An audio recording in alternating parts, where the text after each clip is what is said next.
asking research questions to ChatGPT. Its answers are not reliable. Nardwar. Nardwar. Nardwar. Nardwar. Who are you? I am Andre 3000 Benjamin. Andre Benjamin first. That's what my mom named me. 3000 was my invention. Andre 3000, welcome to Camp Flog. Nah. Nah. Yeah. And right The off, nah. And right off the bat, I have a gift for you: a Haida and Paul Horn. It's two goats, record. man. Come on, let's go. Hey, brother, the Haida spiritual as well. pressure in this The room whale. gotta be Ooh, crazy. man, I read a whole book on whale. called From Voices in the Sealand? Ocean. From Sealand of the Pacific. That's beautiful, man. Thank you. This is an awesome gift. Thank you. What can you say about Paul Horn and playing flute to animals? Well, you know what I want to say, because people have called New Blue Sun is a flute album. New Blue Sun is more than a flute album. I do play flutes on there, but Paul Horn is an actual flute player. So if you want to look up a flute album, Paul Horn is the guy. Yeah, yeah. And what type of flute is he playing now? You have like 70 different flutes. You have quite a few, don't you? I do. Most of them are wooden or bamboo. Paul Horn is playing a classical concert flute, which I just invested in one, but it's not my gig. I'm learning to play classical. Well, actually, I'm getting one made to play straight because I don't like to do this. Yeah. When I initially presented, That's crazy. you- This nigga you about to said have you read a book and clarinet you flute. mentioned Niggas just about play that. clarinet. Yeah, about dolphins and whales. Voices in the Ocean is the book. And how was that? What'd you learn? That dolphins are super smart. You know, their brains are much Bro, larger than ours. nigga, so yeah. Get on dolphins, man. One of the we're best, studying them, trying one of the to best figure out animals. what that is. But Dolphins, some real niggas, man. really smart, really compassionate, very conniving, very sexual. Yeah, they're awesome. And that there is a gift for you, Haida and Paul Horn from 1972. This is, you don't understand how awesome this is. Like, this is the best gift I've gotten in so long, man. No problem. From Oak Bay, British Columbia, Canada. Canadian content. Oh, beautiful. Thank you. And speaking of Canadian content, I also have another gift for you. Walter Zuber Armstrong, a Vancouver flute legend. Okay, I'm not familiar. Thank you for turning me on. And it's signed as well. Ooh, 1975. That's my year. I was born in 75. Amazing. Dang. Hot damn. Yeah, there it Let's is. hear my dad with What do more. you say about all the different I- cultures that Dang, have I flutes? never thought of that. Like everywhere does flutes. All of them. Every culture has a flute. Flute is the first sounding like tonal instrument. Drums first, then flutes. That was the first time we heard notes. Think about that. Like the very first instrument before guitars, pianos, all the other stuff came flutes. So it's kind of something very primal about it that I like. And every culture has it. Every culture. Hey man, he got the gifts today. Let's go. I was curious though, Bobby Humphrey. What can you say about Bobby Humphrey? Just awesomeness. I mean, just super awesomeness. Like when I started, the cool thing about playing flute now is, of course, you discover all these kind of different flutes from different cultures. You asked about how many flutes I have. I have Chinese flutes. I have Thai flutes from Thailand. But I also get to meet new flute players and get to discover older players that I didn't know who they were. They just like, oh, you heard this cool sound. But yeah, Bobby Humphrey has always kind of been in like my mom's music. My dad listened to Bobby Humphrey. So yeah, That's a classic from 1973. before I was born. This is awesome. When did you first become aware of Bobby Humphrey? Musically, maybe 19 years old or 20 years old. I didn't know that Bobby Humphrey was actually a woman until maybe like 5 years ago, five to 7 years ago. Thank you, Mike D. Yeah, thank you, Mike D. He's a part of it, for sure. What exactly did Mike D do? Well, actually, He led you to? Well, actually, I was in Air One, which is a store here in Cali, and I'm checking out. I'm checking out my grocery, and Mike D comes up, and we have a conversation. And we're talking about what's going on. Then Carlos Nino comes up, and Mike D knows Carlos Nino. Carlos Nino plays in the band. Carlos Nino of many great albums. Carlos Nino and Friends. I met him, and he invited me to come play in his house.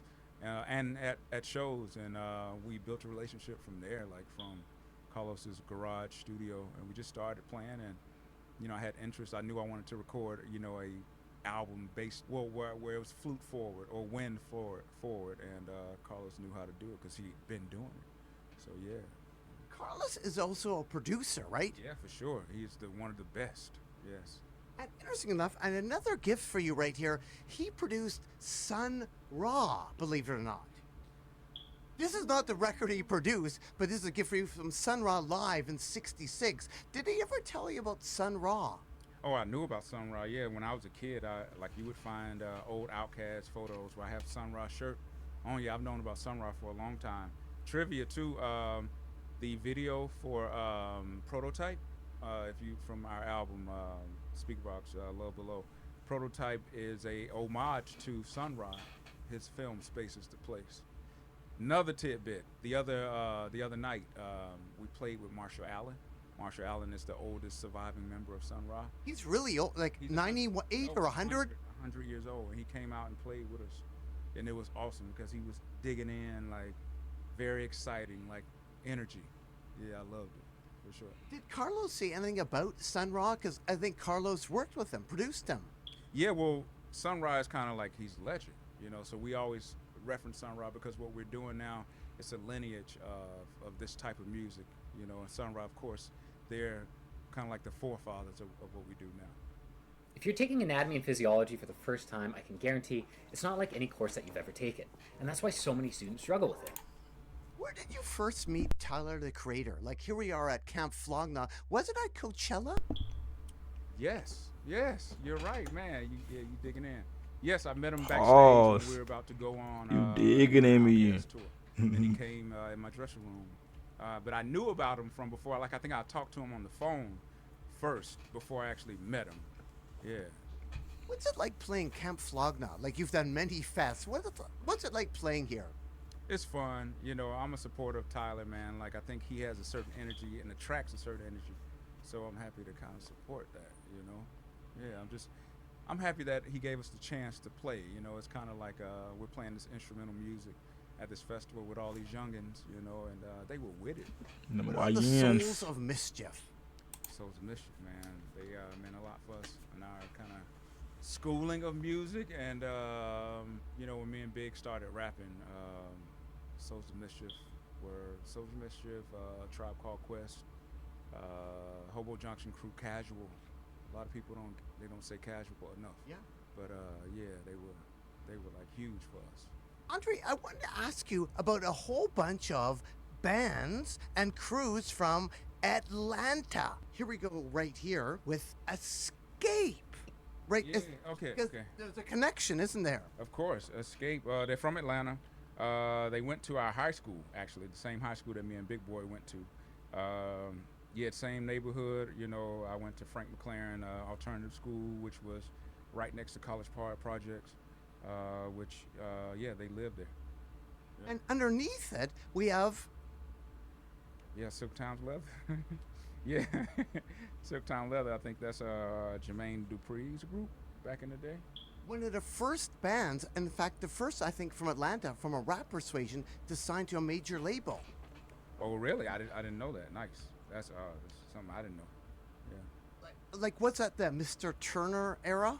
Mr. Turner? The Tri-Cities I'm a young High nigga. I School don't know era? nothing they talking about. Yeah. I think this Just was maybe admiring. before that even. And I didn't know a lot about Silk Times Leather, but Kilo was our kind of like. Kilo Ali. Yeah, Kilo Ali. That was the first kind of Atlanta rapper that I knew, and the Hard Boys, and Damage, Success and Effect. Like those were people that we were into. Yeah, actually, that's what I was going to mention right underneath. Hey, there it is. There it is. Hey. What can you say about Success and Effect?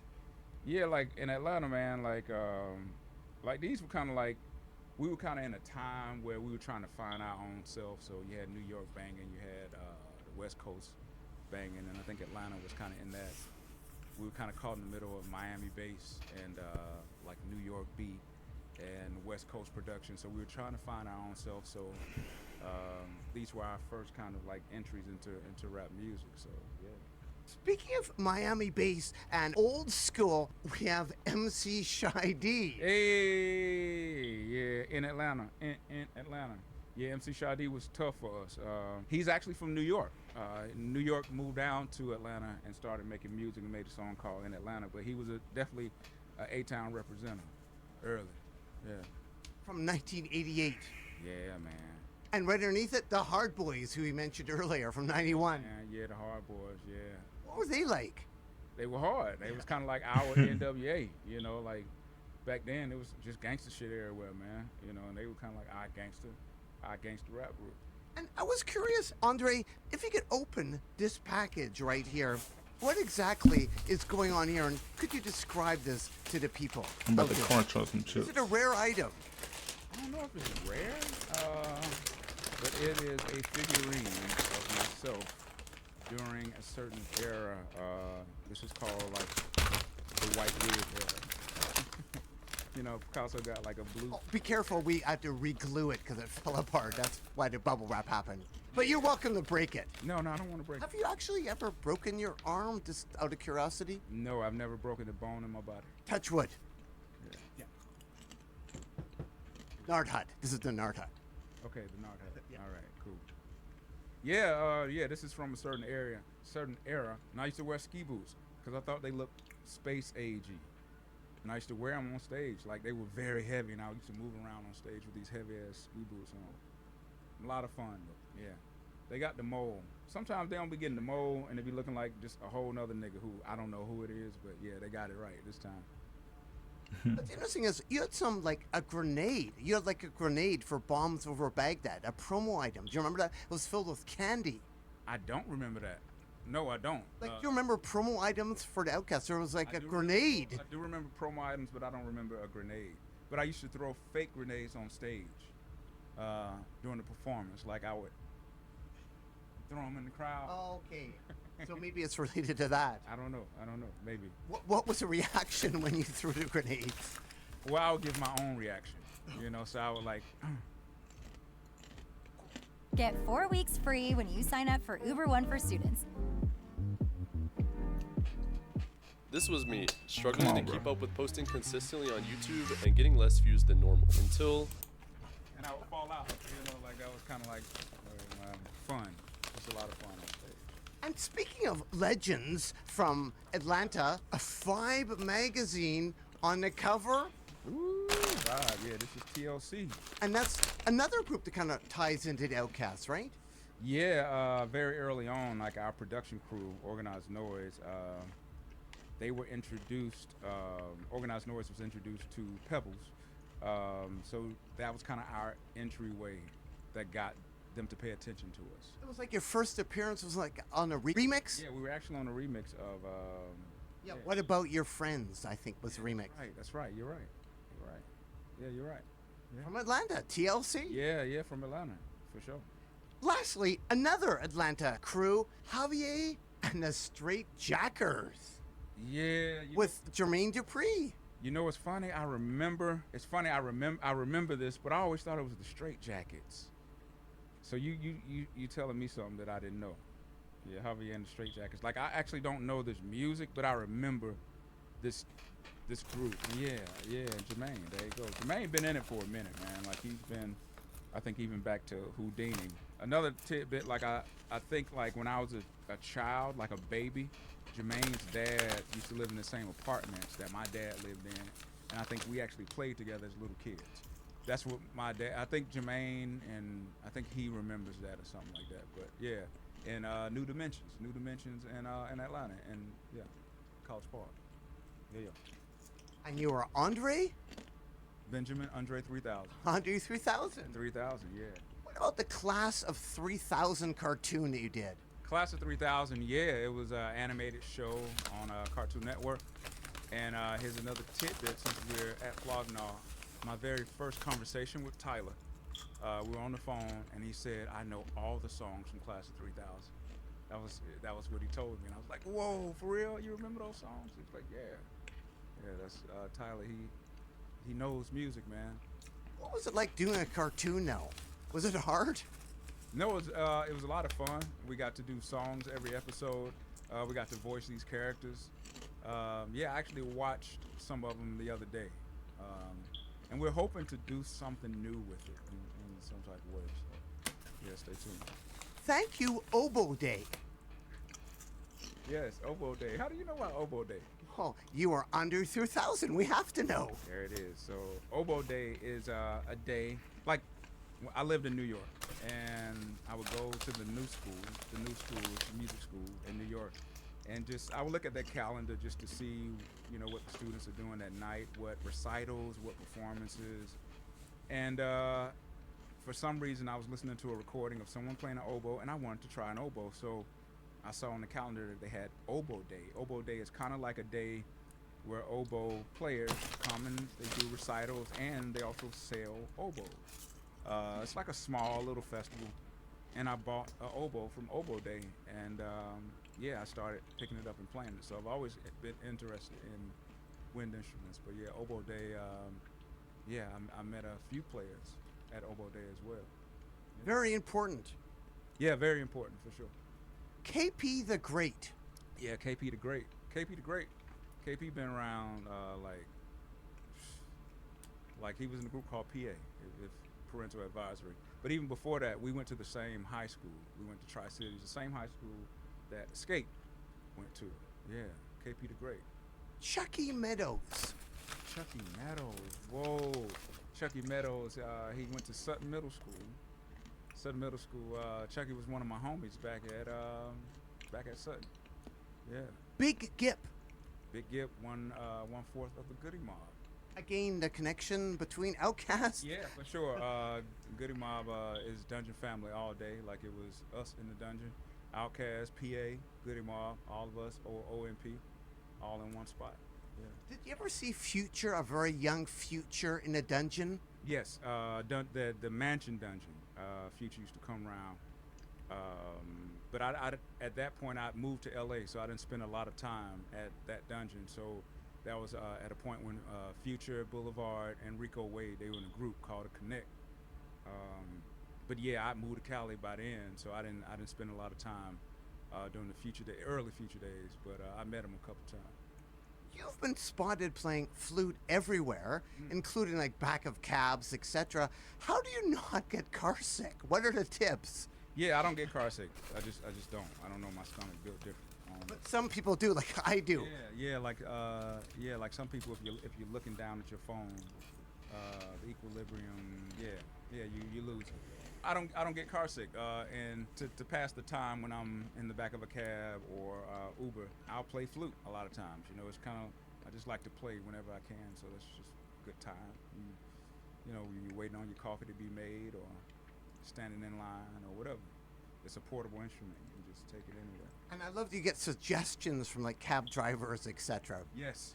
It's kind of like a schooling, because once you start with one flute, you know, I may hop in a cab with a Arabian guy, and he may say, well, have you ever tried the ney flute? Which I'd never heard of a ney flute. And so at that point, you know, I'm Googling, well, what is a ney flute? And then I go out and get me a ney flute. You know, shakuhachi, same thing. So it's kind of like depending on the So the nationality niggas of the just got a driver. bunch of flute. Hey, sorry for interrupting. Isn't that annoying? Shut up, What if I nigga. told you there was a way to get rid of ads like this? They'll turn you on to flutes of their culture, which is kind of cool. So you're kind of getting a schooling in the back of your Uber car or taxi, whatever. Andre, anything else you'd like to add to the people out there at all? No, maybe go get your teeth cleaned. Yeah, teeth health is important. Teeth health is everything. Because if That's you all. can't eat, if you can't chew, you can't survive. So keep your teeth healthy. I mean, they Why made should something people for that. care about Andre 3000? Why should people care? I'm not sure if they should care about me by myself, but I'm just a human, you know, like them. So if there's anything that I'm doing of interest, then care. You know, if I don't spark any interest, if I don't like turn you on in no kind of way, don't care. Simple as that. Well, thanks so much, Andre 3000. Keep on rocking in the free world and do.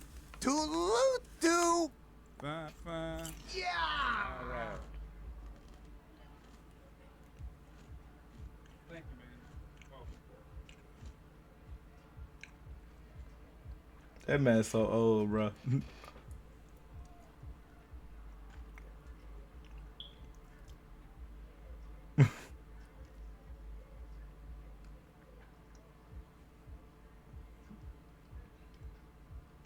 That's Sexy Red. I gotta go, man. Excuse me, huh? That's Sexy Red.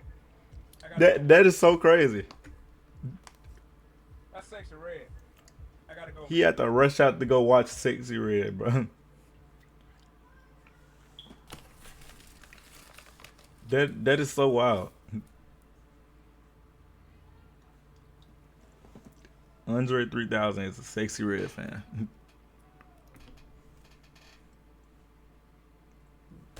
Never would have known.